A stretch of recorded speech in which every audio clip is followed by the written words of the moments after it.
कानबाई अवताराची मूळ कथा। कानबाई नक्की कोण?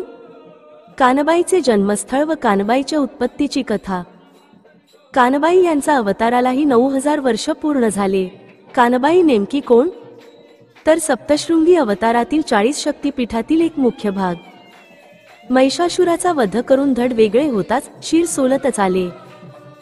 त्याचा पाठलाग मातेने केला, धावून त्याचा कान पकडला। कान धरताच ब्रह्मदेवाचा त्याला वर होता शक्तीचा स्पर्श झाला की ह्या देहातून विजेच्या तुकड्यासारखे तुकडे बाहेर पडतील आणि त्याची गर्जना पूर्ण खानदेशामध्ये पडेल। ते तुकडे लोकांना पीडा करू शकतील।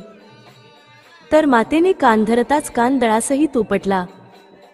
तेच आजच जळगाव जिल्ह्यातील कानळदा, कानबाईचे जन्मस्थळ, ते सप्तशृंगीच्या अवतारातील मुख्य भाग आहे।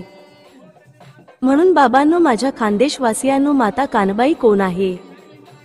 कानबाई लहान नाही, मोठी नाही, प्रत्यक्ष आदिशक्ती जगदंबा, जिने सिंहरूढ अष्टभुजा अवतार घेऊन सर्वांना अभयदान दिले।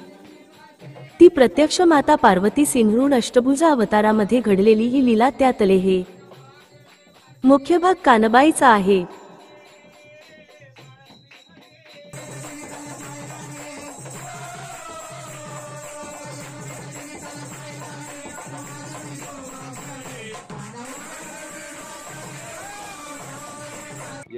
नमस्कार, मी विवेक कासार बोलतो।